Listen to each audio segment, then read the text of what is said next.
This video, I'm going to explain about the sphenoid bone. The sphenoid bone is a big part of the middle cranial fossa, and they share a boundary of the anterior cranial fossa as well. It's formed of a body and two wings, all right? Body and two wings. It has lots of foramina and, of course, the sella turcica.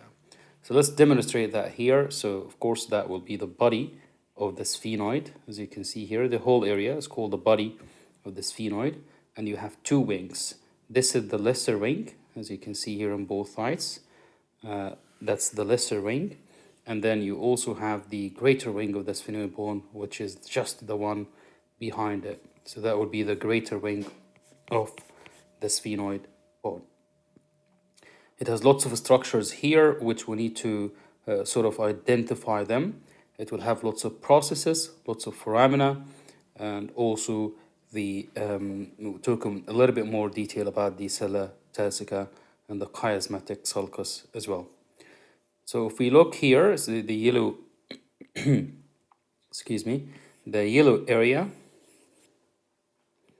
here represent the anteroclinoid process. So this is the anteroclinoid process.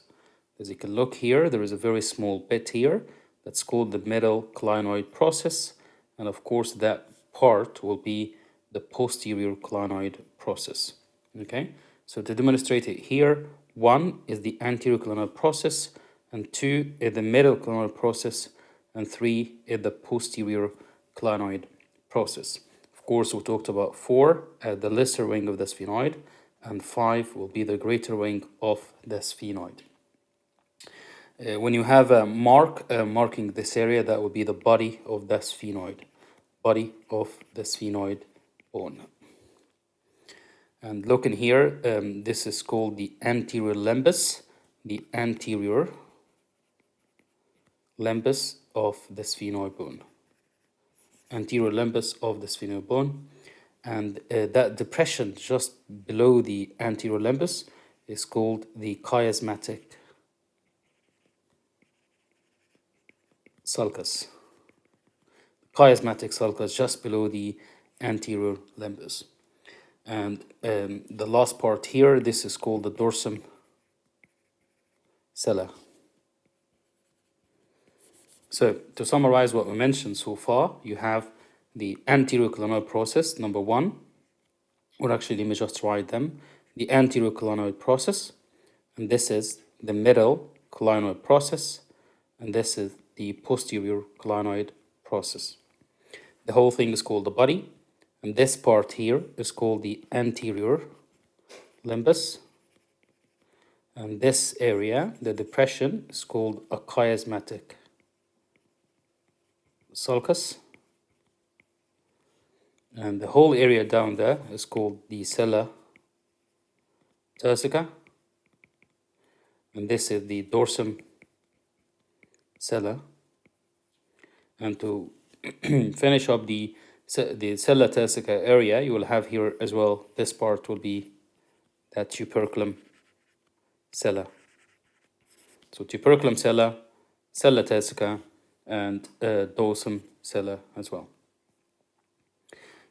Now we're moving on to foramina. You will have a big foramen in the greater wing that is called foramen ovale. And just close to it is called foramen spinosum. And again, you will also have foramen rotundum, just right there. Foramen rotundum. So you have 3 foramina, and of course as well we have 3 processes: anterior clinoid, middle clinoid, posterior clinoid, and the 3 foramina is foramen rotundum, foramen ovale, and foramen spinosum. You have also the anterior limbus, the chiasmatic sulcus, tuberculum sella, and sella turcica, and also the dorsum sella, and the whole area here is called the body of the sphenoid. So as you can see here, we covered this one, we covered this, and this area, and this area. So we're left with this part. So this is called planum sphenoidal. Planum sphenoidal. All right. So in this one, this is foramen spinosum, which we mentioned it early. And this is a canal called the Vedian canal. It carries an artery, Vedian canal. That is the greater wing of the sphenoid, and this is the lesser wing of the sphenoid bone, and this is the planum sphenoidal, and that is the sella turcica, and this will be the tuberculum sella, and we're going to cover this on the next video.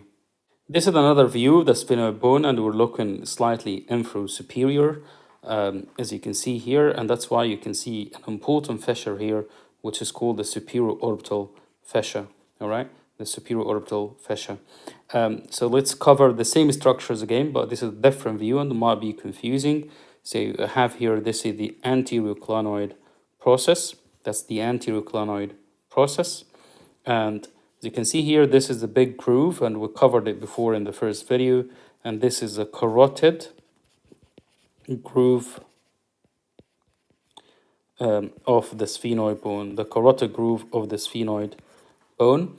And here, this is the dorsum sella, and it might be confusing, and now we're going to imagine it. So remember, we talked about the planum sphenoidal, and we talked about the chiasmatic sulcus, which was just around here, and the anterior limbus, which was about here, and this is the sella turcica, and that will be the dorsum sella. And of course, you can imagine that this area will be the posterior clinoid process. Posterior clinoid process. So in short, this is the dorsum sella. The dorsum sella. And of course, in this image, you can see multiple other foramina. And these foramina, as you can imagine here, this is foramen rotundum. That is foramen rotundum. And we talked about the superior orbital fissure. And you will have foramen ovale just right there. Foramen ovale. And that will be the Vedian canal. Vedian canal. We're going to cover them again. But looking here, this is the lesser wing of the sphenoid bone. And this is the greater wing of the sphenoid bone. And again, this is sort of called the infratemporal fossa. I don't need to worry about it. This is just the greater wing of the sphenoid. And this is the articulation between the sphenoid and occipital bone. So you can call it a spheno-occipital articulation. Articulation between the sphenoid and occipital bone. Superior orbital fissure, as we mentioned. And this is the Vedian canal. The Vedian canal. And that should be it for the sphenoid bone.